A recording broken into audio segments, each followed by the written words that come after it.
Well, thank you all for coming to my final intern presentation. I've loved having the opportunity to get to know each of you better since I gave my first intern presentation just weeks ago. Then I mentioned that I'm an advertising major at SMU, but I didn't start out that way. I began as a psychology major. Fortunately, SMU requires all students to take a bunch of different intro courses and make sure that they've chosen the right career path. I was certain that psychology was the path for me. I'm fascinated with emotion and how different messages affect different people.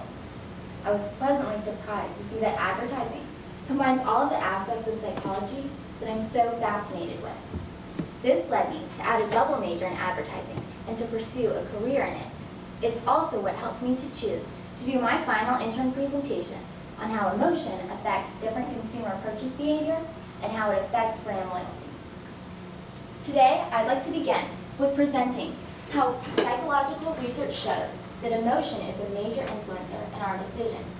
I will continue with how emotion can form a relationship between the brand and the consumer. Furthermore, how branded spots can be that emotional connection.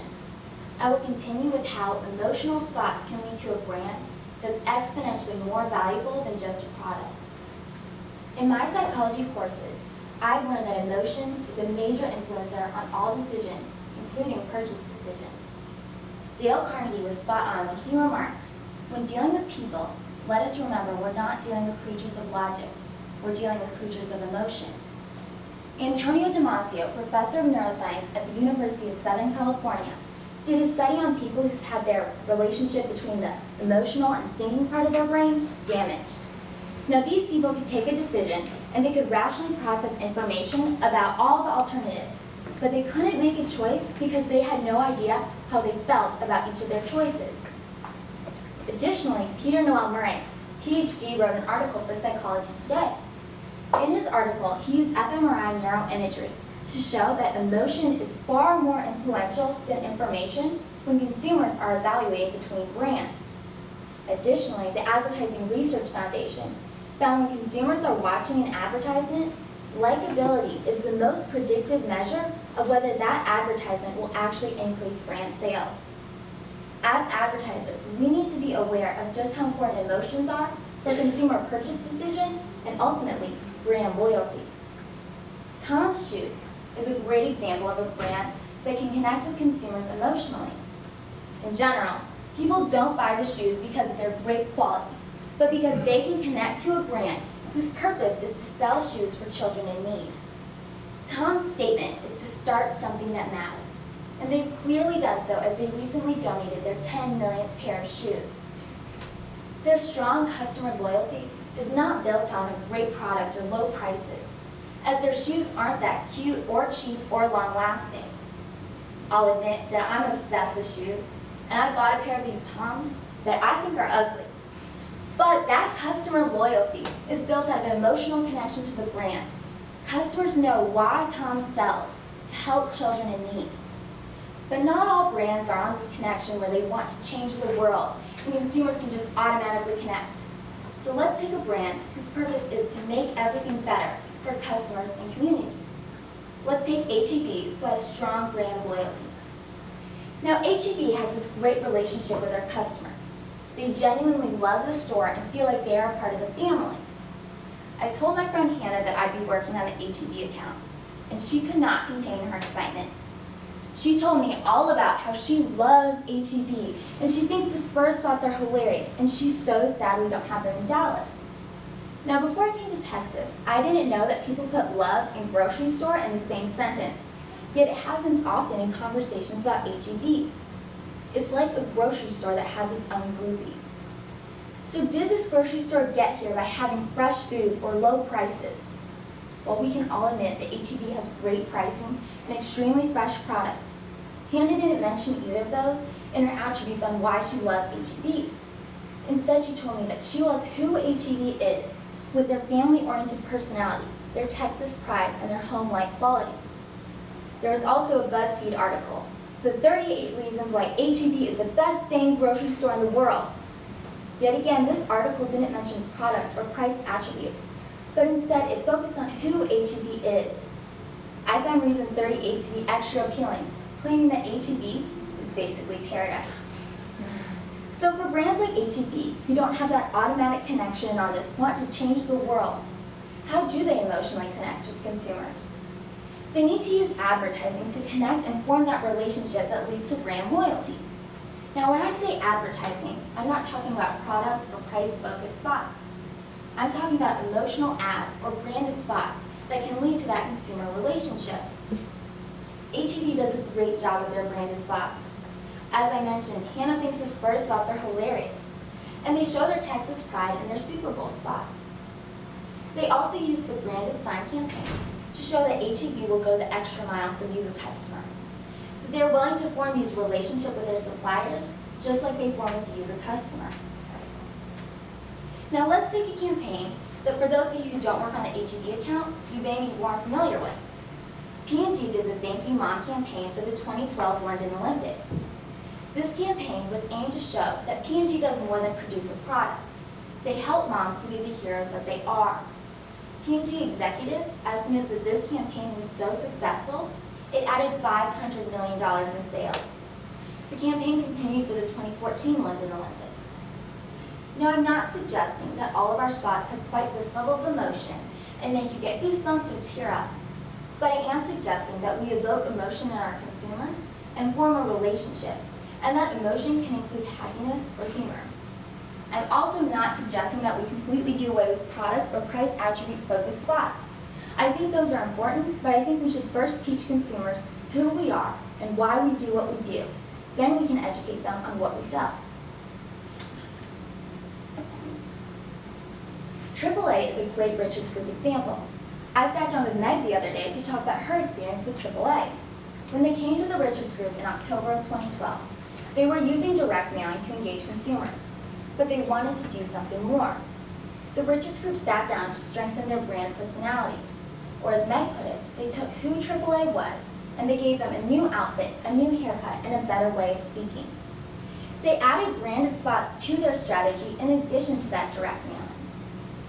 In the 2014 Super Bowl, they played this Emma spot. When Kirk's first daughter, Emma, was born, he didn't know she would always dream of a destination wedding, or that she'd spend a semester in Barcelona that she'd call school, that his home insurance would come in handy after a forgotten batch of cookies got a little too much attention, or that her shy nature would turn bold as a school safety patroller down the street. He didn't know a trip he'd booked through AAA would come with a tour backstage that would leave his little ballerina floating, and that his car would one day double as a swimming pool before his auto insurance would bail him out. He just knew AAA was a company that goes above and beyond, and that whatever happened on his journey ahead, they'd be there every step of the way.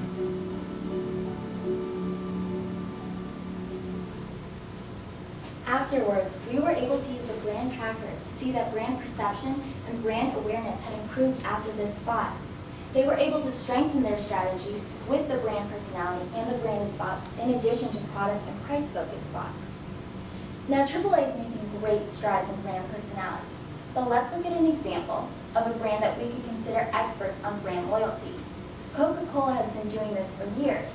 In 2013, they played this spot in the Super Bowl.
rationally. We may think they only drink Coke at the very end of the spot, and they don't present any facts that would make you choose Coca-Cola over any other brand. So what does this multi-million-dollar spot do for Coca-Cola? It provides a relationship to the consumer and that emotional connection that ultimately leads to brand loyalty. Furthermore, it creates a brand that's way more valuable than just product attributes. I discussed brand versus product with Taylor McKee, a brand planner, just the other day. He asked me, if you could choose between Coke the brand and Coke the product, what would you choose? At first I was confused and I said, of course I'd choose the product. That's what you sell and make the money. Taylor explained I should have chosen the brand because Coke the product, the carbonated sweetened beverage, is nothing without the brand. I quickly understood, as I could take a cup of Coke and Pepsi and even generic cola, and if they didn't have the label on the front, I wouldn't be able to taste the difference. He continued that Coca-Cola could put their brand on almost any product and have great success, yet you couldn't put any logo on Coke's product and have the same effect. This shows that consumers connect to the brand and make it so valuable that it's way more than just product attributes. Consumers know that Coke sells soda to make people happy. It's what they can connect to, and they're so strongly brand loyal that Coke is the third most valuable brand in the world. Now, there are a few limitations to branded spots. They can form great brand loyalty, but if we make the best branded spot and a consumer's already loyal to another brand, they've had a bad experience with our brand, or they just don't need the product, the ad could be relatively ineffective. But overall, I think branded spots are the best way to reach our consumers. Consumers rely on emotion for so many decisions, such as purchase decision. We can form that relationship and show them who we are and why we do what we do, and then we can teach them what we sell.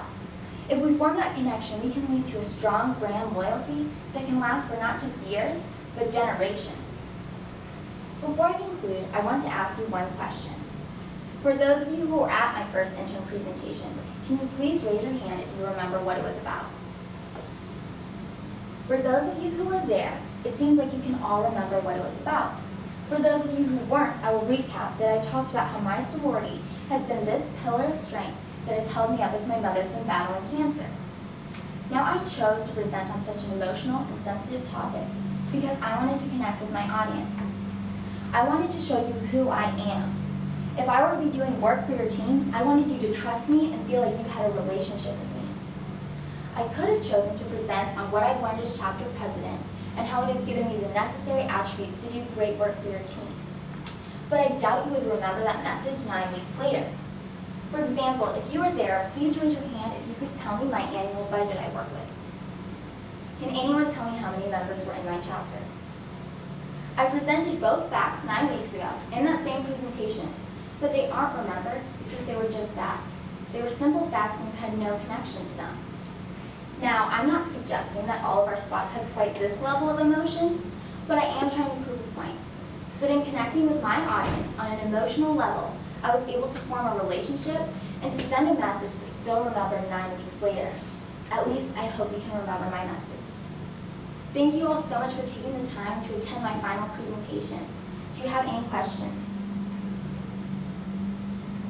I do. Yes. So, in your opinion, do you feel like brands have to choose one or the other? So, for example, can we do work that taps into emotion and also can help drive sales and kind of play to the rational side? Yeah, I definitely don't think that ads should choose because, like I said, I think we need to tell people who we are and why, and then tell them what we sell. And I think HEB is a great example in that they do these branded spots, and then at the end they have a P&I that says, this is our price, we're so cheap, but we also are so great in providing these suppliers and these great relationships. I think they do both in 30-second spots, and I think a lot of our brands can do the same.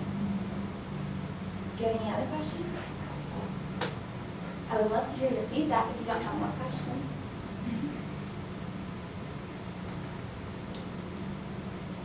Great job, Molly. Thank you, Alex. I've seen our presentation from the very beginning, and it's completely so much better than where we started. So much more easy to understand, and the message is so clear, and you have great presentation style, and you're so calm. And I told her in the beginning when we were running through this, she never looks back at her PowerPoint like I used to do, so great. You make great eye contact, and you're very easy to listen to. Thank you. Great job. Appreciate that. I thought there was a lot of great content, and I think it's a really interesting topic because I was on an counterculture call a few weeks ago, and we were talking about like mobile service providers and how like the traditional method of advertising doesn't really work for them, like AT&T and stuff. That's, people don't really like that kind of stuff, like the prices and all that stuff. Whereas Apple, they kind of provide both the emotional side of the product and the actual like specifications and stuff. So they're a lot more successful. So I think it's really interesting that you talked about this. Well, thank you. I'm glad you enjoyed it. Do you all have any other feedback? Yeah, I really enjoyed it. I thought it's a terrific topic. You are a very good presenter, very confident.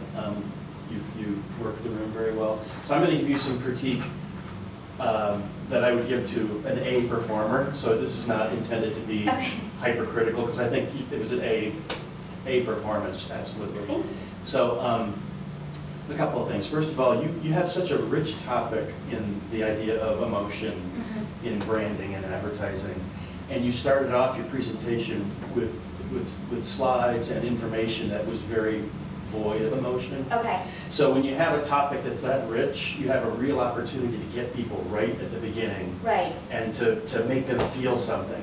Right. So that was an opportunity missed, but I think if you were to do this again, I would suggest that you flip some of the stuff around. Okay. And start off by making people feel something and then point that out. Okay. And then you've got them from that point forward. You could talk about all that other stuff, but you want to have people emotionally invested in your presentation from the very beginning. Along that same note, there's a certain tenor of the way you speak to different sizes of audience. And this is going to sound like I'm being picky. I'm just trying to give you some helpful. This is more of a dinner table size group.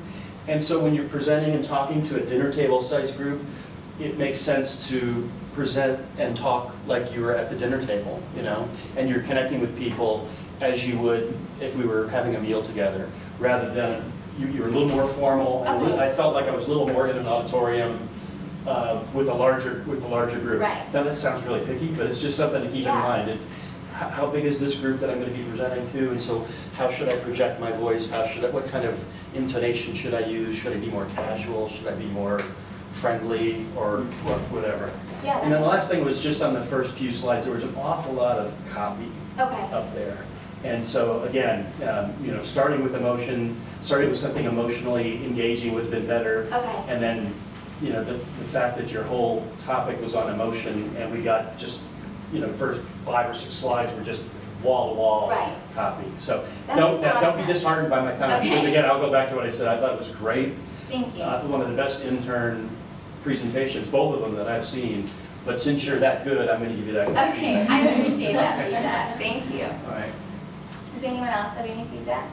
I'll share. I really liked how you tied together your first with your last. And I agree with Dale. Man, I wish I would have gotten that connection right up front. Yeah. It was a nice bow at the end, but I would have loved to have seen the bow at the beginning. That makes sense. Because it's going to help those who weren't in the meeting to understand exactly what you were talking about. So a great job in thinking about you, Molly, as a brand, and what do you want us to remember about you, and what matters to you, and all of that. So I liked the personal investment part of it. Was really strong. I like that you pulled some agency examples, but then also some that were outside of the agency. Right. I like your line of thinking of what is it that drives people, and starting to get into, I saw the connection of your psychology major to advertising, which we deal with every single day.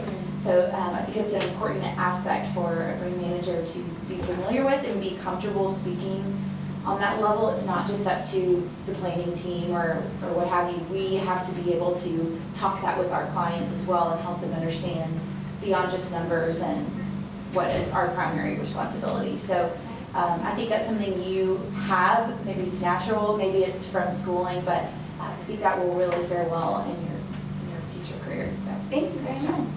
Thank you. Thank you all for coming and taking extra time. Is this your last day? No, next Friday. Okay. All right.